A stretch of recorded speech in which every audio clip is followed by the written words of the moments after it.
All right, so today's lab is a strain gauge cantilever beam. Okay, so think of it as a, so if you have a strain gauge clamped from one side and other side is free, it's called cantilever beam. And if you apply a load here shown by W at a loading point at distance L from the clamping location, the beam will go deformation or bend, right? Now, if the beam has a certain cross section, uh, such as width of B and height of H, and we can then find out the strain from the applied load by using a strain gauge. Okay, so here we are using two strain gauges, one attached at the top and another attached at the bottom. Okay, and the strain gauges are attached at a x distance from the clamping point. Okay, so that the distance from loading point to the middle of the strain gauge is ls. So this is the experimental setup for today's lab. So if you have these condition, which means you have a beam, clamp beam in at one end, and you are applying a load of W at ls distance from a strain gauge with a cross section of B and H, then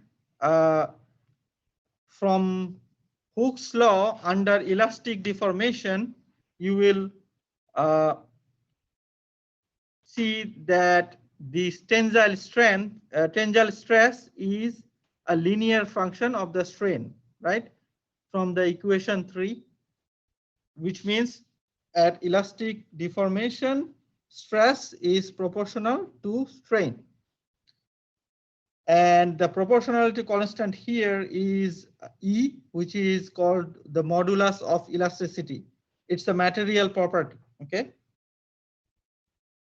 So what we will be doing is here today is we are going to apply a load on a cantilever beam, and we are going to measure the strain from the strain gauge, and by using this equation we will also calculate the stress, and from there we will try to guess what will be the beam material based on the modulus of elasticity. Okay, so as you can see, equation 5b, if you have, sorry, equation 6, if you know the load W, the length ls, and the beam cross section property or parameters B and H, and you measure the strain and put it in equation 6, you will get the modulus of elasticity. Once we get the modulus of elasticity, we can then guess what the beam material is of. All right, so how do we convert strain from strain gauge to a voltage, right? So we do that by using this relationship where the strain gauge has a particular gauge factor, and if we apply a certain load and we give a certain excitation voltage, the relation between strain and the voltage output V0 is like this. So V0 minus Vi, which is the initial voltage at no load condition. Vx is the excitation voltage, and gauge factor GF is the strain gauge factor. We all know these informations. I will show you. And from there, and from the measured strain, we get the V0, which is the output voltage. Then output voltage is then acquired by the DAC.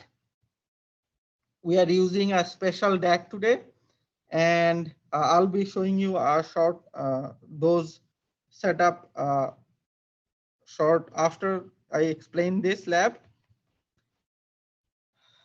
Once we get the V0, and then we use LabVIEW to convert this into the strain, and from there we calculate stress and modulus of elasticity. All right, and we're going to use a Wheatstone bridge setup which uses which converts the voltage acquired from the DAC to strain, okay, or vice versa. So figure 2A, what you are looking at is a Wheatstone bridge circuit. It's called quarter bridge Wheatstone bridge, okay. So as you can see a diamond shape here, and you see 3 resistor, R1, R2, R3. In this case, all of these 3 resistor are same, identical, 120 ohms, okay. And the fourth edge, we connect a strain gauge. Strain gauge is nothing but a variable resistor which changes its resistance when there is a strain applied on it, okay. So think of it as a variable resistor. So under no load condition, bridge is supposed to be a balanced bridge. So a balanced bridge means the ratio of R1 over R3 is equal to R2 over R4, okay, or R2 over the strain gauge, okay. In this case, there will be, so if you apply excitation voltage here, according to the voltage and current law, the voltage between this terminal R1, R3 terminal will be same as R2, R4 terminal. That means there will be no voltage between these 2 terminals. Now, if there is a load applied, that means the strain gauge will change its resistance. Therefore, there will be a voltage, and that is our output voltage. And we convert the strain from the voltage by this principle, which is called Wheatstone bridge. Okay. Now we don't have to convert any of this. We already have a Wheatstone bridge, and that convert the voltage into strain for us. Okay. So this is a typical Wheatstone bridge, National Instrument Wheatstone bridge, which directly converts the strain to voltage right away. Okay. And for half bridge setup, we have 2 Wheatstone, 2 strain gauge. Okay. And this is what it looks like. So figure 2D is a physical device, which physical Wheatstone bridge setup, which converts the strain into voltage. Okay.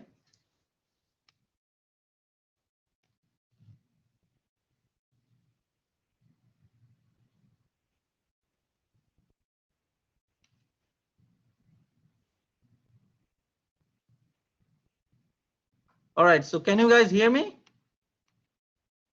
Clear up to now? If you have any question, please ask.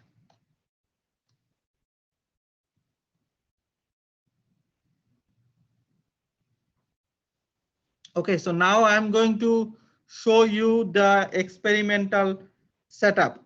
Okay.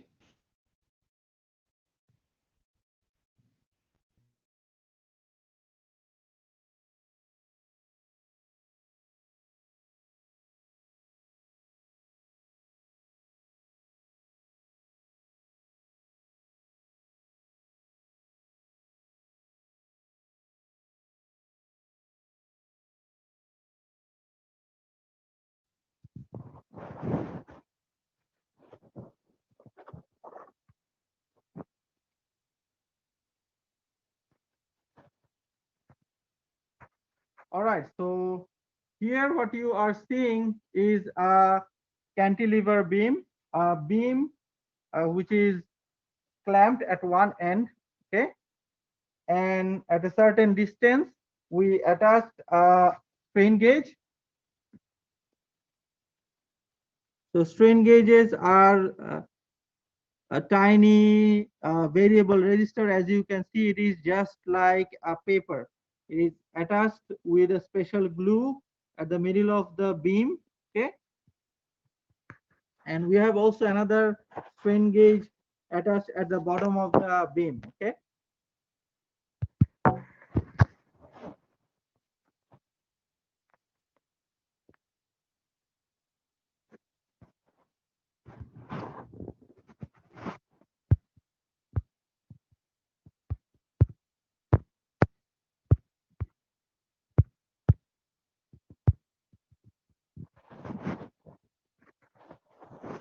Okay, so and as you can see, we have three loading locations. You can see these three hooks. You see hook 1, hook 2, and hook 3. So these loading point will apply a load. For example, weight or mass, which we know, let's say this is 500 gram or 0.5 kilogram. So if you put it here, we know that the applied load will be 0.5 times 9.81 Newton, right? So it's a point load applied here. So as you can see, if we apply a load, it's gonna go under deformation or it will bend. Okay. Now from there, the strain gauge will then feel a certain strain. Okay. And then we going to send this change of resistor in the Wheatstone bridge here, which is the Wheatstone bridge circuit. And then Wheatstone bridge is connected to a special DAC, which is the National Instrument DAC. We are using it. This is specially made for acquiring strain. Okay. So once we get the strain converted into voltage output, the voltage, analog voltage, is acquired by the DAC and send it through our USB cable to the computer. Okay. So now I'm going to show you how to acquire it through the lab view. Okay.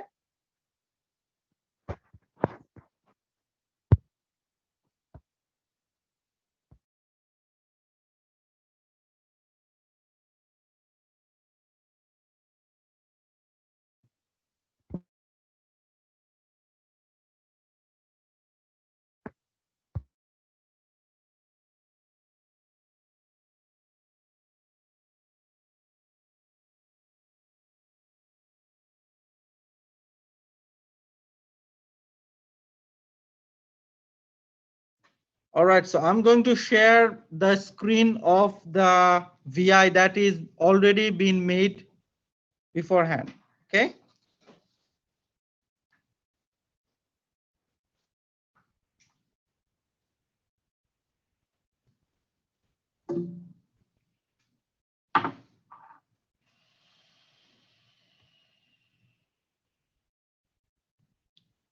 So here is the VI that is being made already. And previously you saw input as simulate signals or Agor sound. Here we use input called DAC assistant. Okay. And we put additional information inside the DAC assistant. For example, the gauge factor that we described earlier. Here we put gauge factor at 2.05. The gauge resistance is 120 ohms. Okay. Voltage, excitation voltage value is 5 volt, and our strain configuration is half bridge 2. Okay. And please note down that initial voltage is 6.7137 millivolt. Okay. So I will give you this information later on. I will send you this information. Okay. I will upload the results and the sample calculation document where you will fill this information, but I will input this information there. Okay. All right. So then we will calibrate the strain gauges. Oh, no, note that we put 4.001 kilo sample, which means 4001 data points. Okay. At a rate of 2 kilo samples or 2000 hertz. Okay. So 2000 points per second, and we are acquiring 4001 points, which means we are acquiring 2 seconds of data.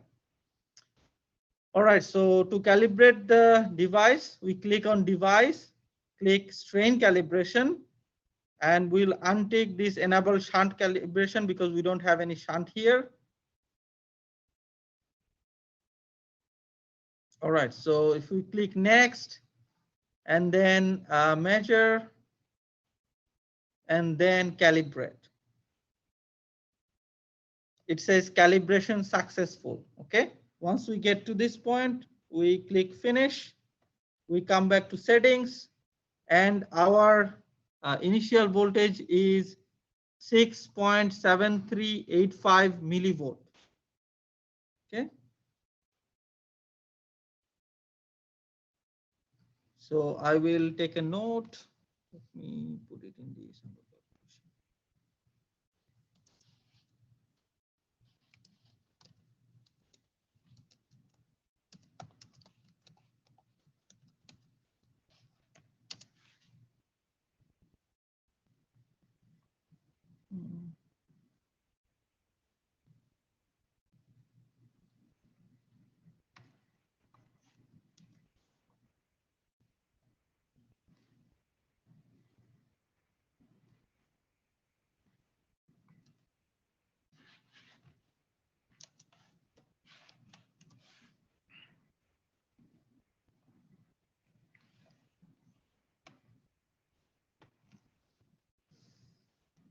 All right, so I explained the DAC assistant. Once we click this, the LabVIEW program will build the VI. Okay, will configure the VI under these new parameters that we set. Okay, and then our target is to calculate modulus of elasticity and stress. Okay, and we do that using these formula. So the VI actually directly acquires the strain. Okay, and then so this E is your strain, and from there we calculate mean strain and standard deviation of strain. And the first formula here we use to calculate the modulus of elasticity. And if you look at equation number 6 in your handout, it says modulus of elasticity is equal to 6 times W times LS over strain times B times H squared. Now remember, we discussed those parameters before. Let me show you again.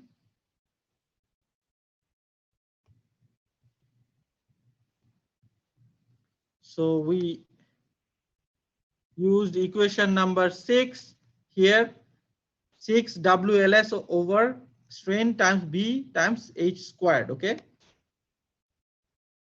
So W is the point load. So W will be mass times 9.81, which is the acceleration due to gravity. And then B, which is the width of the beam, and H is the height of the beam. So width of the beam here is 0.025 meter, and height of the beam is 0.01 meter. I will put this information in the sample calculation sheet, so you don't have to worry about that. So if you look at this, under certain loading condition, that means a certain mass, you have certain load, which is force in Newton, and then LS at a certain distance. You remember we had 3 loading point locations at different distance from the strain gauges, right? So if you vary the loading point location, that means LS, and vary W, you get different strain value, and you'll get different stress value. But your strain stress ratio will remain the same, because strain is proportional to stress, which means if the beam is under elastic deformation, it will always follow this rule. Whether you change strain or stress, it will give you similar material property, that means similar modulus of elasticity. Material of the beam cannot change, right? So under elastic deformation, you will get same E value. So we are going to test that theory. So what we are going to do is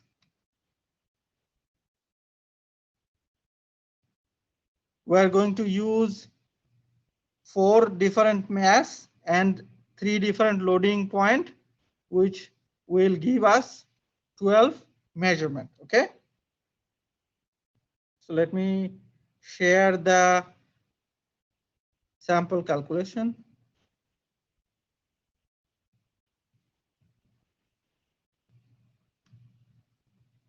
Okay. So here I already put the B and H and initial voltage here, and we are going to use 4 different mass. That means 0.6 kilogram, 0.7 kilogram, 0.8 and 0.9 kilogram, and we're using 3 loading point locations, 0.425, 0.675, and 0.825. Okay. All right.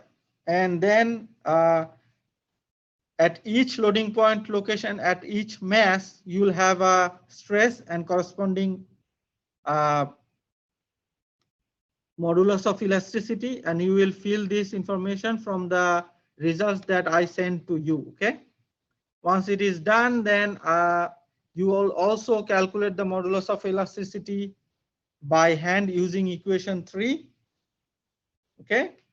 And you will attach the sample calculation with your report. Remember, this report is a solo report. Okay. All right. So now we are going to run one data for you so that you see how it looks like. Okay.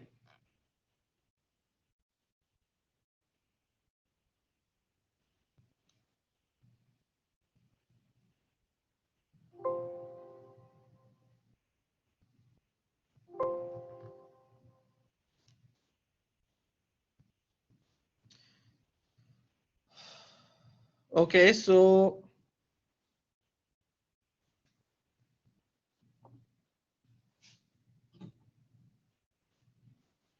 we applied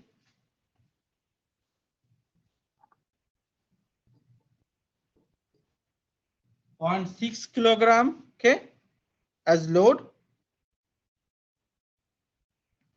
and we entered the material beam cross section information as B and M is at 0.6 kilogram, LS is at 0.825, H is 0.01 meter, and all that. So if we run,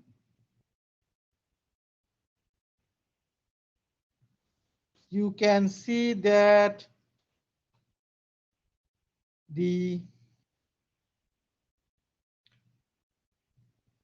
strain value is very small here. See, it's 0.0017 something. So it's very small. That's why you see there is a line at the middle close to 0 because this is what it is, strain. Okay, it's very small here. Next parameter E is your modulus of elasticity that we calculated using those equation. So using equation 6, we calculated modulus of elasticity. So remember 6, so 6 times mass times 9.81 times LS, which is 0.825 over this strain times B, which is 0.025 times H squared, which is 0.01, right? So if you put these values in the formula, you'll get a modulus of elasticity, which is 6.67 times 10 to the power 10 Pascal or 66 gigapascal, right? So gigapascal is 10 to the power 9. So, and we also get the other values like mean and standard deviation of strain, mean and standard deviation of modulus of elasticity, and stress value. So stress value is about 1.16 times 10 to the power 7, okay? So this is what a typical strain gauge setup, the theory behind it, and I show you the values that we expect, okay? Is there any question, guys?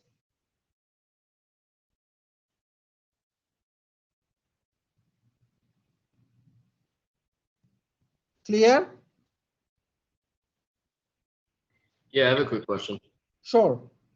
So are we going based off of your measurements, or are we going to be doing all of this ourselves and go off of maybe a simulation?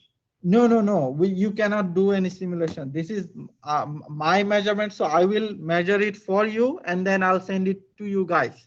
All right? Okay, you'll be sending some data then. Yes, correct. So I will send you the data. So and based on those data, you do further calculations. Okay? Yeah, thank you. No problem.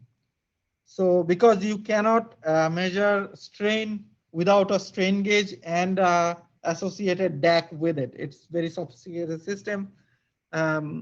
We cannot simulate this one. So, but you understood the theory and the experimental setup, right? Any other questions, guys?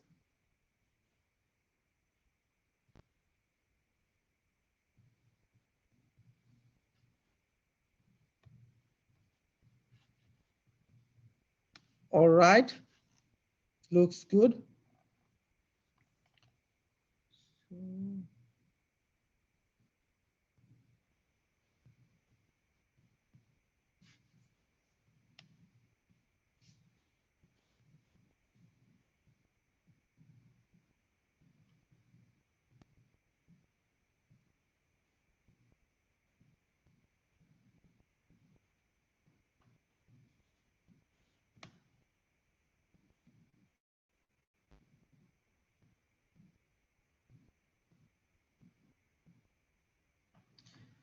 Okay.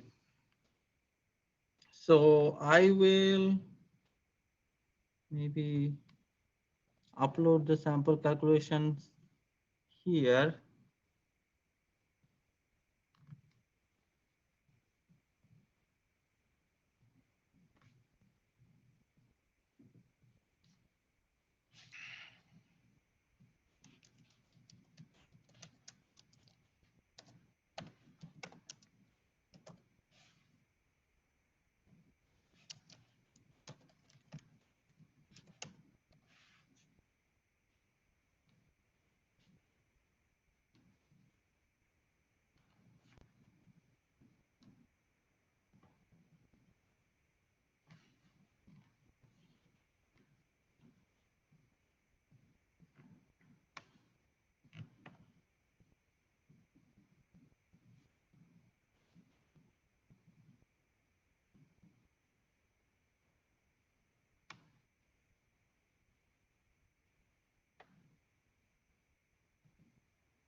All right, so I uploaded the sample calculation in the chat.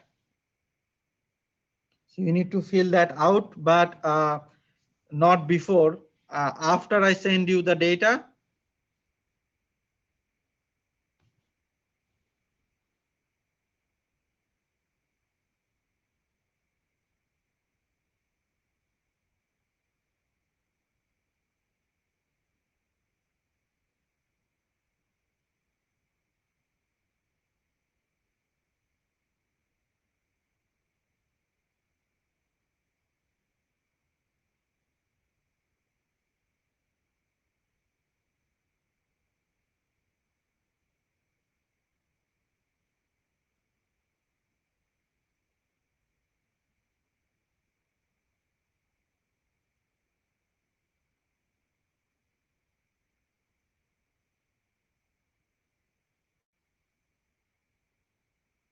right? So the way we do it is this: I will do all the experiment, and I will put that results in a spreadsheet, okay?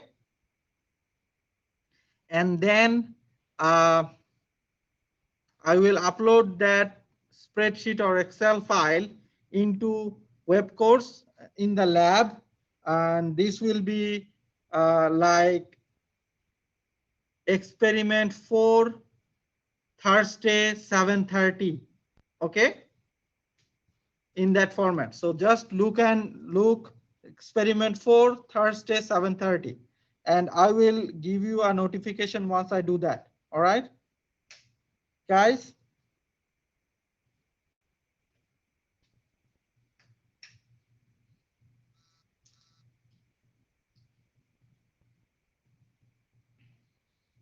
Cool. Okay.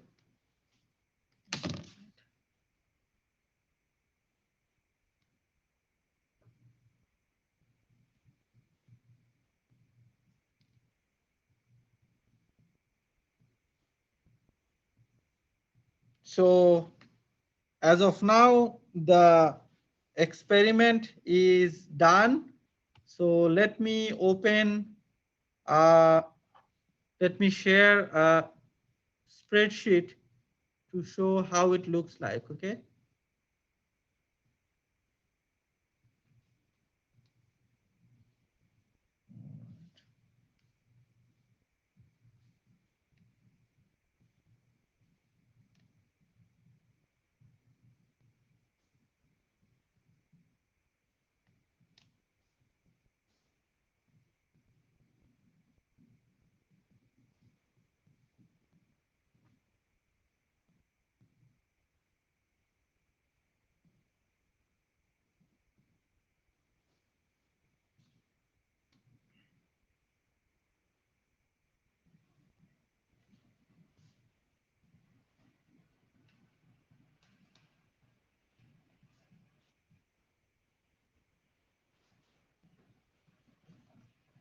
All right, so you are looking at a spreadsheet, okay? So the first one is time and then strain. You have about like 4,000 points of strain at a certain case. See this? So M is 0.6, L is 0.425. So L means the location, LS, and M is the mass. Okay. Under this condition, you have this data. So time and strain, and then you have mean strain, and then standard deviation of strain, and then you have again, don't pay attention to this X value. Then you have E, which is the modulus of elasticity, and then you have mean modulus of elasticity, standard deviation of elasticity, and then stress as Pascal, and then number of sample, and then you have mass and length, LS, right? So these informations are there for each case. So you have this is 0.675, 0.825, all of them are similar. So these information will be there for you. So you then go ahead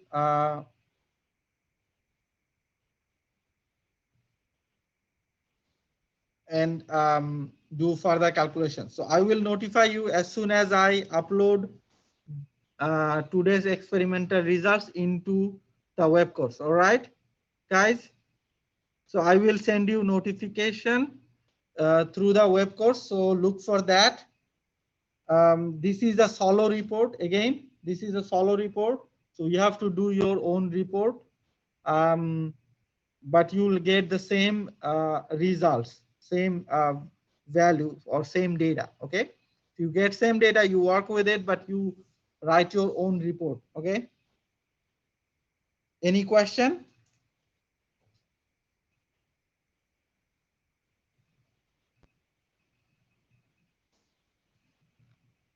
So again, once I upload the data, I will send you a mail through the web course that the lab 4 results are uploaded.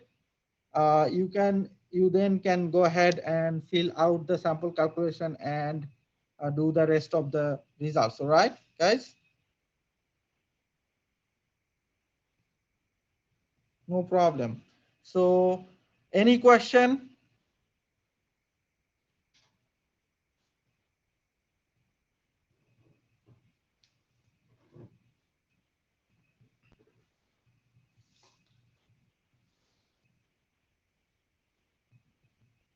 Okay, so I will leave the meeting open. Let me know if you need anything, okay?